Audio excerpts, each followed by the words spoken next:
সঁচা ভাল পোৱা পাবলে কঠিন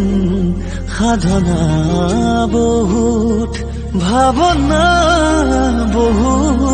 গধুৰ নীলা নীলা আকাশ চাবলে পাহ হঠাতে ডাৱৰে কৰেহি মোক বিভোৰ জানো সমুদ্ৰতে পৰে সকলোৱে ভাবি ভাবি ভাগৰে কিবা পুৱাহে পাহতে চকুৰণি কৰে এনেকৈ প্ৰেম সকলোতে ভাবিছো বুজিলো নিজকে